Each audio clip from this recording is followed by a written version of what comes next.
Today is Tuesday, the 28th of July. This is Transition Protocol. We bring to you some very significant news about developments taking place in West Asia that impact the entire world.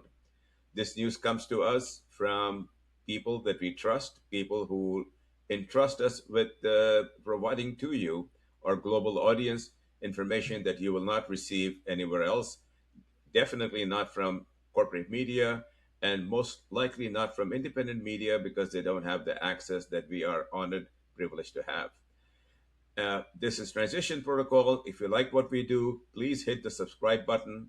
Please go to Substack, become a paid member so we deliver this to you inside your mailbox, and that also supports us. With that introduction, I would like to hand the floor to my very dear colleague, Pepe, who will take it over from here. Thanks, Mr. Z. Thanks, everybody, our global audience, which is increasing by the day. That's really, really cool from all of you. Well, I just received an Intel report like a few minutes ago. So it's impossible to digest the amount of information in only a few minutes. So, what I'm going to do with you today is I'm going to go item by item with you. So, we're going to digest this together. And Mr. Z is going to intervene if I'm getting off track or if I go highway to hell with no return. All right. So let Unlikely. Pepe, unlikely with you. no, You're a I very would say careful person. very likely considering that we are in the middle of an escalation ladder with maybe a way out. Okay. The key point of this Intel report, the war now is moving toward the negotiating table. I would say possibly returning to the negotiating table. And of course, under Iran directives and under Iran imperatives, not Washington imperatives. And this is what was going on previously before the big pigeon in War-a-Lago, Washington, kicked the chessboard and all the all the pieces went overboard. So let's see if there will be no big pigeon coming back to kick the chessboard again. But the chessboard is back, or at least tentatively backed. Well, the fact that Iran may have agreed to continue negotiations means only one thing, and it meant only one thing from the beginning: fulfilling the commitments of the MOU, the 14 points.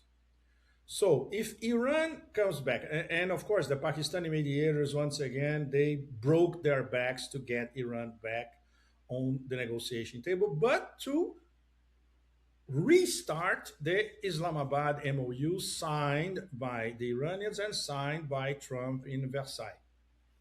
So this won't be a negotiation on Trump's terms. So that we already start on not shaky ground diplomatically. In any diplomatic negotiation, this would be the logical step. But considering the other side, the volatility of the other side, the vociferations, and the demented posts, it's complicated because he knows that this negotiation, if it restarts, is not going to be under his terms. And that is obvious from the list of priorities for both sides. For the Iranians, uh, first of all, Hormuz. Discuss a new system by Iran and Oman. Hormuz will never go back to the status quo ante before the start of the war on February 28th. Then, number two, the American blockade has to be lifted. The frozen funds for Iran and the sanctions relief, they have to be on the table, and they are part of the MOU. After all that, then we start discussing the nuclear file. So, what does the Americans want? The absolute opposite, of course. So, they want to start with nuclear concessions, which forget it.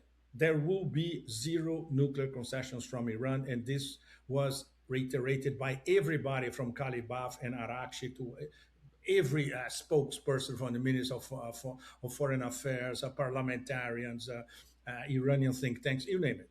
Forget it. Then, after the nuclear concessions, discussion about Hormuz, and finally, financial relief only after Iran complies with these concessions. So we already start on very, very shaky ground. So it's going to be up to the Pakistani mediators to bridge the gap between both sides, which still, I would say, the size of the Himalayas at least. So this is what we are at the moment, the heart of the matter at the moment. Um, so interpreting the Intel report, Trump's attempt to impose a nuclear first framework is already dead on arrival. Absolutely correct. And the Iranians know that. The Pakistanis, I'm sure, know that. Other GCC players know that. Russia and China know that. So uh, everybody knows why now, and it was even admitted by J.D. Vance in public why uh, there was an MOU, which was to play for time. They played for time. The president of the United States bombed the MOU. Then they start bombing Iran again for 13 days, if I'm not mistaken.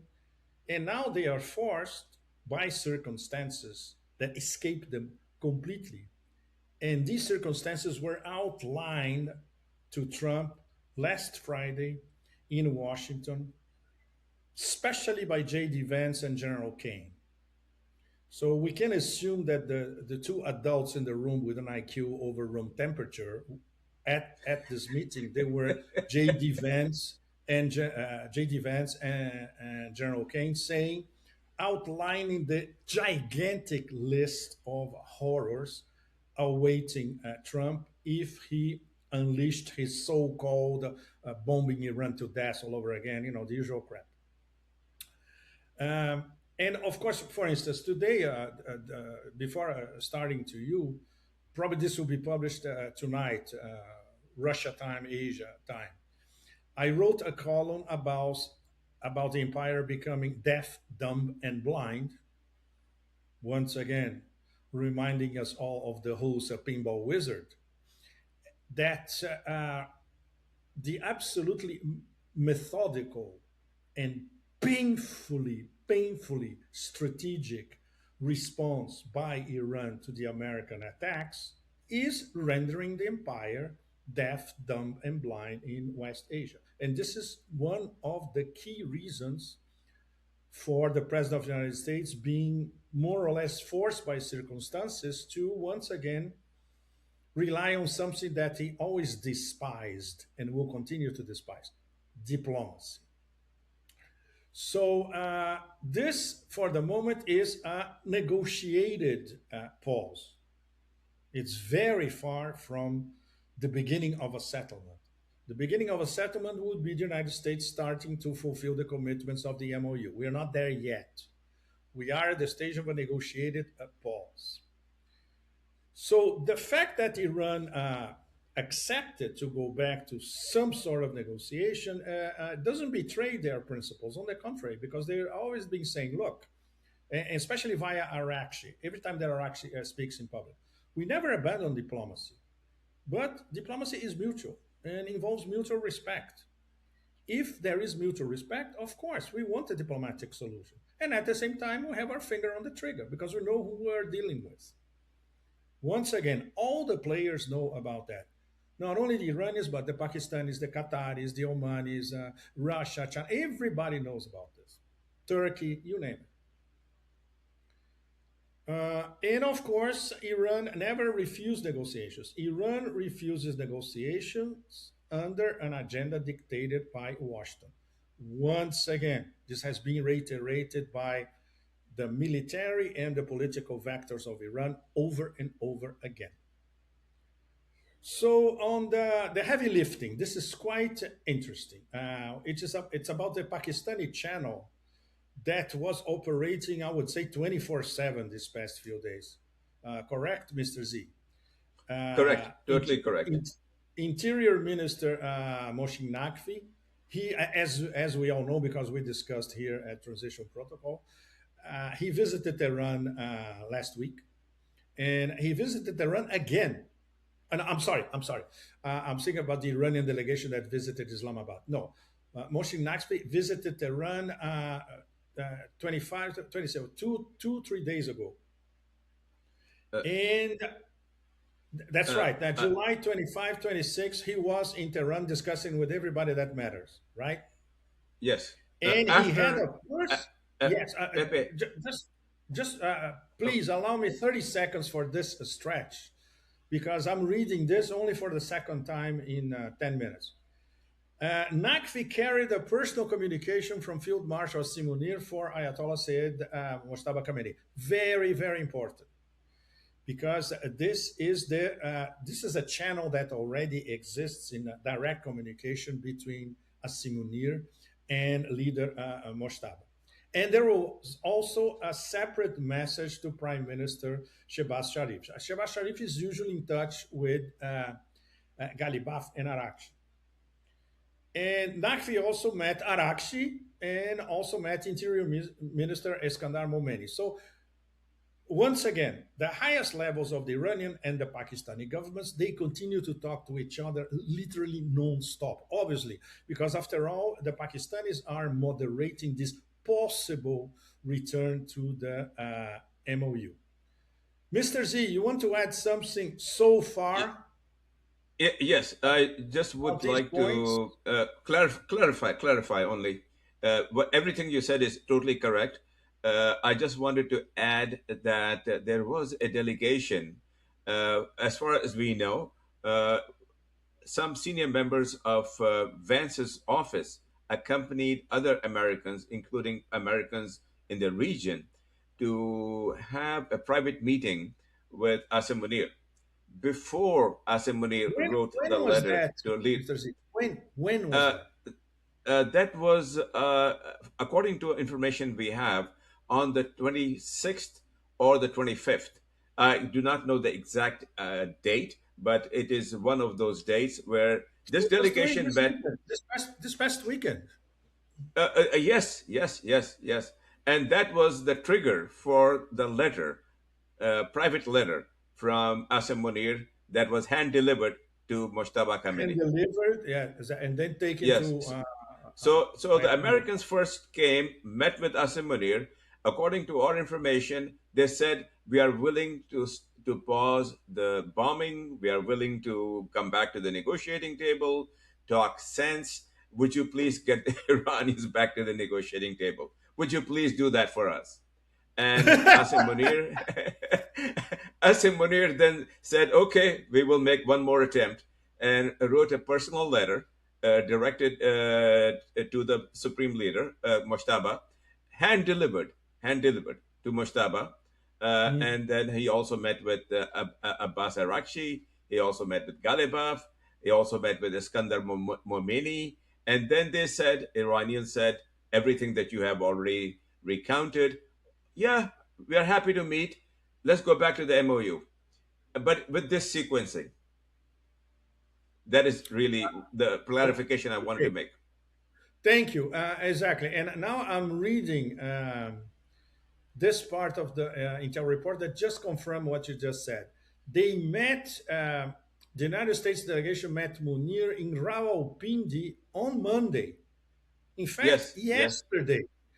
They met yesterday in Rawalpindi, and the whole thing apparently was originated by Vance. In fact, we don't know, and obviously, Americans will never tell who designed this new American offer. If it's Trump's inner circle, if it's Vance's inner circle, if it was Vance himself, we don't know. The fact is, there is an American sort of offer. But as we were discussing right from the start, completely opposite in the order of priorities compared to the Iranian position, which has not changed, right? And then, okay, let's go to the technical discussions. Okay, the technical discussions are starting. So, and this is very, very interesting because it will directly influence the venue if there is a sort of return to the MOU or an ersatz MOU an MOU with subtitles or whatever. The venue will be essential. If it's Islamabad, we can say that basically this is what the Iranians would prefer. If it's Doha, because Doha is also involved in these negotiations, will be a sort of compromise because Washington will say, no, we don't want Islamabad. So Doha would be maybe a sort of compromise between Washington and Tehran.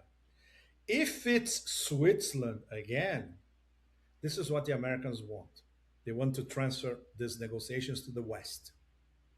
And it's we can basically we can already say that Tehran will reject it. For Tehran, there are essentially two options, maximum one and a half.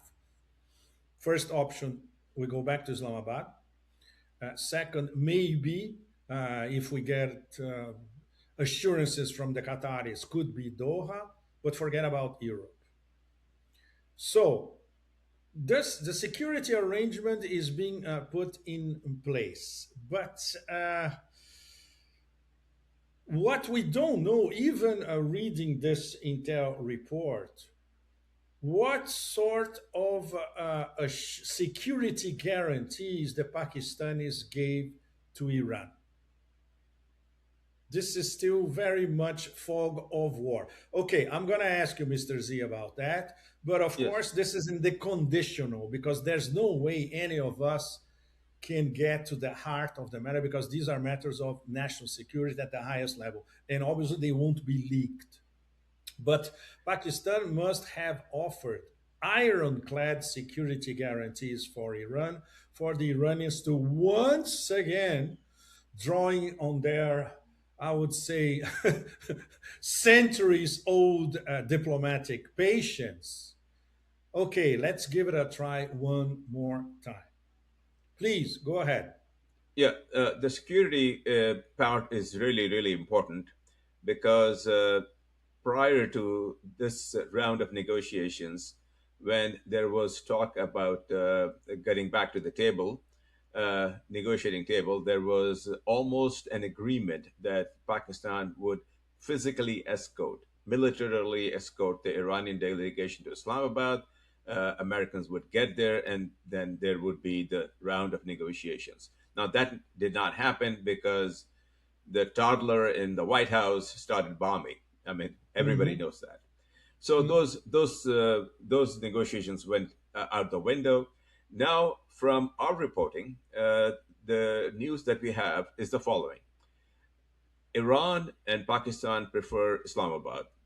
If that happens, same old agreement comes into place. Pakistan military physically escorts the negotiating team to Islamabad, provides all sorts of security guarantees because they are capable of doing that in Islamabad, and everything goes very smoothly.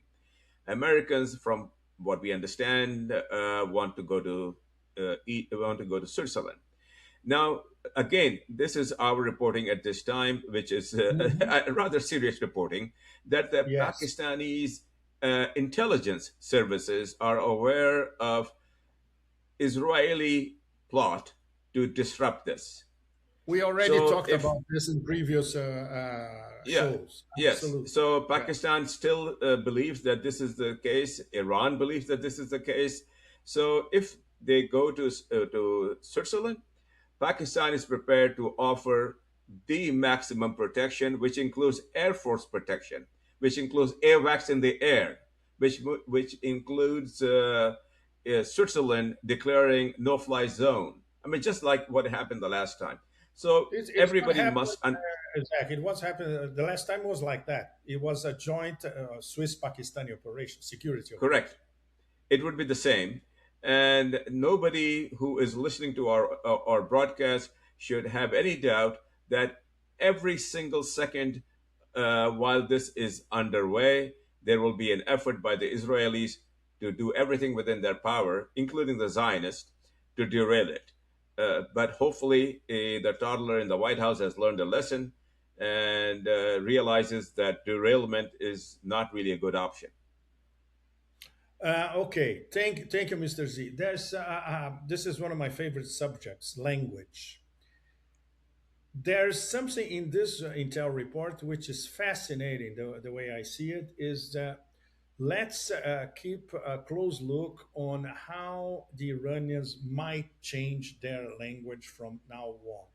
Instead of denying negotiations, which is essentially what they have been saying until yesterday or early today, if we start seeing expressions such as indirect consultations, I love it, framework discussions, implementation talks, technical understandings, and exactly because these are maybe euphemistic, but they are relying some truths and some practical steps. So far, we have not heard that from Tehran, but it's possible that we could start hearing from today onwards. And dialogue, when it comes to the Americans, forget about it. But Iran maintains a very steady and solid dialogue with the partners, with the Pakistanis, with the Omanis, with the Qataris, etc. Of course, these mediators, Pakistan, Oman, and Qatar, in that order, they are trying to soften up the terrain for the possibility of Iran coming back to the table.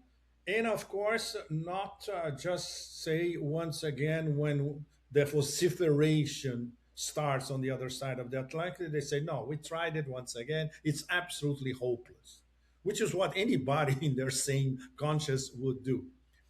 But of course, because Iran controls the clock, Iran runs the clock on everything, not only on the Strait of Hormuz, but especially on their response before this current pause for the American attacks, which was a systematic destruction of the whole CENTCOM infrastructure in West Asia.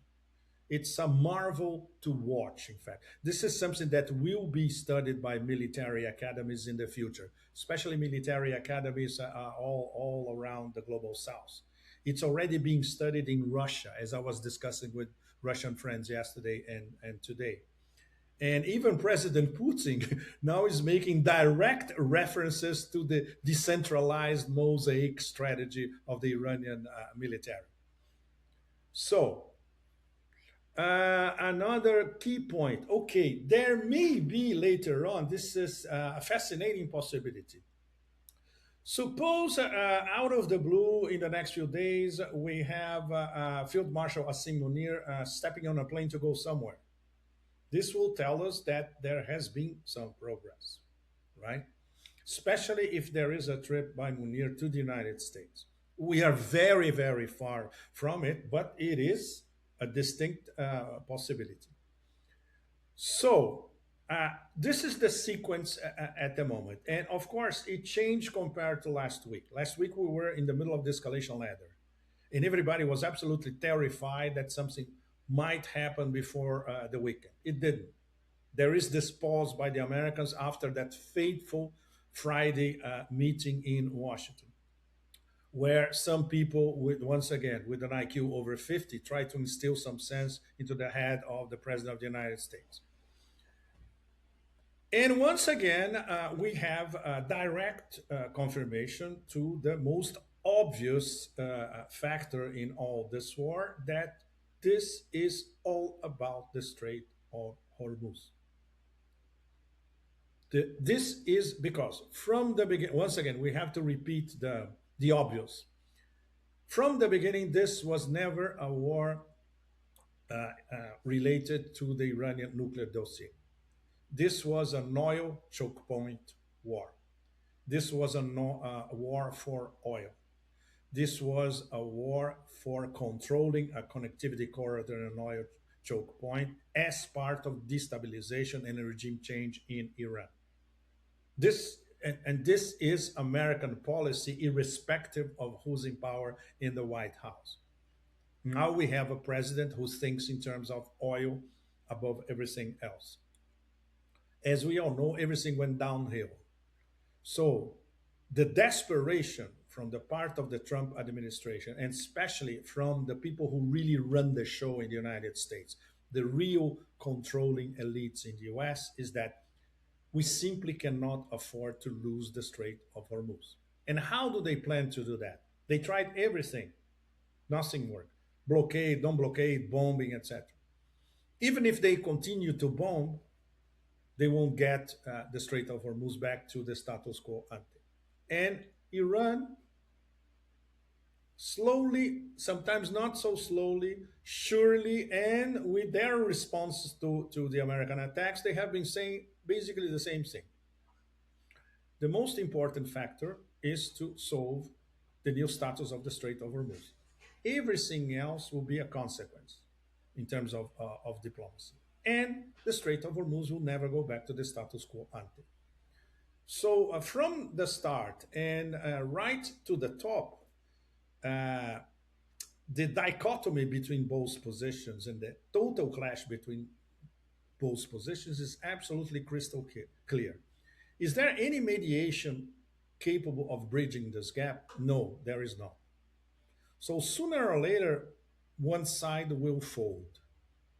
And we know for sure by our interactions as analysts with the Iranian side and the talks that we have and the sources that we have that Iran will never fold because this is an existential war for Iran.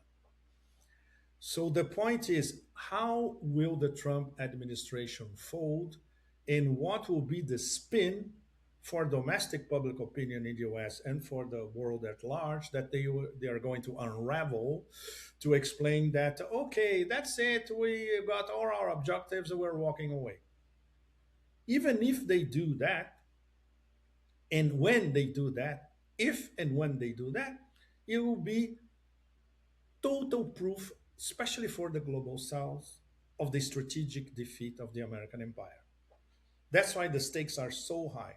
The Iranians understand this to the centimeter. The same centimeter that now is being used by their allegiance to the Murmansk Russian system of electronic jamming and the Baidu satellite by China.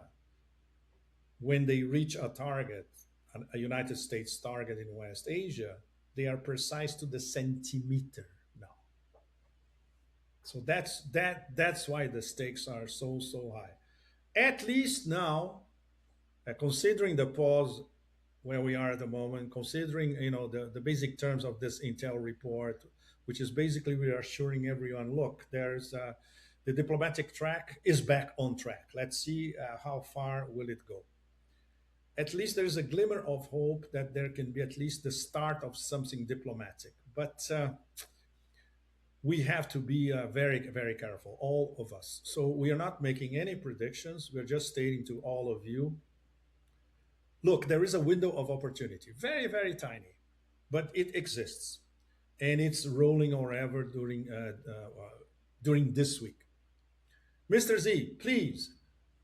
Well, everything you said is completely and totally accurate as per our reporting. As far as we know, this comes from an impeccable source. Otherwise, we will not bring it to this channel. We will not share it with Mhm. our audience. I would just like to add a little bit additional clarification. Nothing new, but clarification to what you just said. From what I understand, there was a meeting between General Kane and JD Vance with the toddler in the White House. I refuse to call him anything else because he behaves like a toddler. Yeah, In well, I fact, a just referred malignant to it toddler. last Friday. Last Friday, we talked Yeah, about this. and they convinced him that we have no other options other than to simply go back to the negotiating table. We have zero options. And greatly influencing that was the deadly accuracy. The deadly accuracy. I received information about that myself from people who know about the Iranian missiles hitting their targets and completely decimating what they hit. So the toddler then, I think, gave a thumbs up to an effort by Mr. Vance, and a meeting took place in general headquarters of a Pakistani armed forces. This is very significant. It did Yeah, in not take place in the Rawalpindi, prime minister's house. yesterday in Yes, Rawalpindi. yeah, Monday in Islamabad, and not No, in it was in Islamabad, Rawalpindi. Monday in It was in Rawalpindi. Rawalpindi. Monday in Rawalpindi. Very important, where the meeting took place with Asim Munir. And the diplomatic channel was reactivated and the bombing was halted. So I would say that there is a really significant ray of light, sunshine, that has entered this very dark and gloomy picture that we have been witnessing. And if this continues, we can be hopeful that within the coming days, not in too distant future, in the coming days, there will be some more significant developments. And if the meeting takes place in Islamabad, it will be more rapid, and we will see, hopefully, fingers crossed, an end to this nightmare. And it would have resulted in a strategic defeat known to everybody, regardless of the vociferations from the toddler. Okay, thanks, Mr. Z. To wrap it all up and to give all of you the headline of our discussion, which I try to digest a very fresh intel report, go to the main points. Okay, so what is the headline? Essentially, is that has agreed, Iran has told the Pakistanis that they agree in principle to return to the MOU process. So this has nothing to do with, oh, the mullahs are calling, they want to make a deal. Bullshit. That's not the story. This is the story. And of course, they return to the process. It's conditioned to their priorities in terms of negotiation, not Washington's priorities. And what does that mean in practice? Returning to the MOU as is it was signed by Washington and by Tehran, the 14 points, and the sequence of the 14 points is very, very, very clear. First of all, with the end of all wars, and that implies also Israel's war against Lebanon. If these commitments are not fulfilled, and they were already signed by the President of the United States, once again, this tiny window of diplomatic opportunity in front of us will vanish in a matter of hours. So that's why everyone has to be alert to what it implies, and at the same time, what this is not a panacea. This is not a solution to all the current problems. On the contrary, because we know once again, because Iran is running the clock, now we have, for all practical purposes, uh, the bombing of Saudi Arabia oil installations in Abqaiq, in Jizan, and even in Yambu.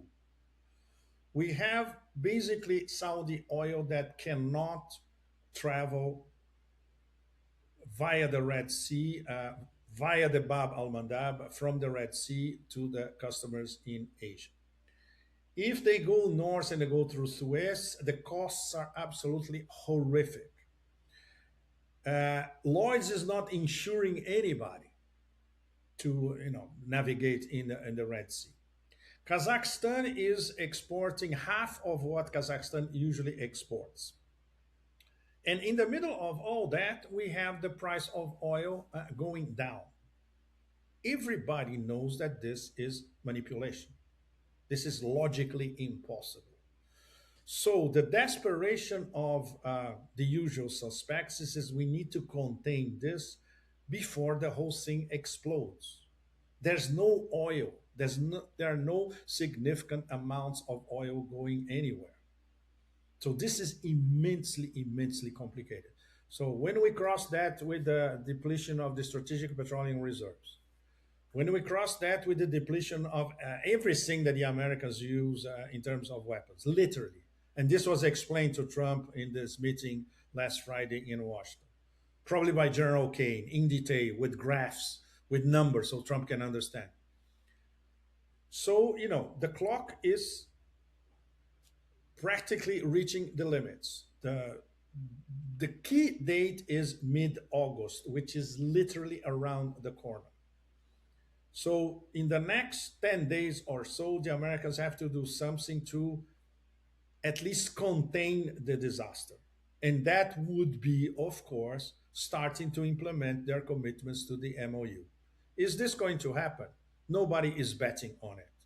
But once again, there's a tiny, tiny sliver of opportunity ahead. Mr. Z, you want to wrap it up? I want to wrap it up by saying that everything you said is supported by people we trust to bring us not only the intelligence that we reported, but also to verify that these facts are as close to being accurate as we can humanly and possibly make them before we bring them to anybody. And uh, and we believe that this is the way things are at the present time. Tomorrow, we Right. will be back with also our dear friend and colleague Larry, all three of us, to bring you an update, hopefully a positive one, hopefully a movement towards this negotiated settlement that is taking place. One additional point I would like to add to everything that we have said is that Qatar, Pakistan, and Oman have come to an understanding of how to manage the Strait of Hormuz. That there is not going to be a daylight between Oman and Iran on that point. This is not going to be used by the Americans to divide the two. I understand that part of the negotiations are going very, very well. So we will be back tomorrow. All three of us will bring you an update, hopefully more detailed, because this intel just came to us, literally an intel that came to us a few hours ago and was distilled to ourselves just before we started our broadcast. If you like what we do, please support us by subscribing, hitting the like button, and going to our Substack. If you want to have all of this delivered to your inbox every single Monday, $5 a month, very small fee, that will help us a long way. So tomorrow we will be back again. Back to you, Pepe, for closing remarks. No, no, no, that's it. Thanks, Mr. Z. Thanks, everybody. And yes, tomorrow, the three of us. And for my part, I want to get a few minutes to try to explain the merger, which was inevitable because they are the same war. The merger between the war in Ukraine by proxy between the US and Russia and the war of Russia against Iran, now that Ukraine has entered the war against Iran. Thank you. Yes, I have some more intel on that also, but that took a backseat to everything else that we just said. Thank you very much. We'll Cheers. talk about it tomorrow. Bye bye.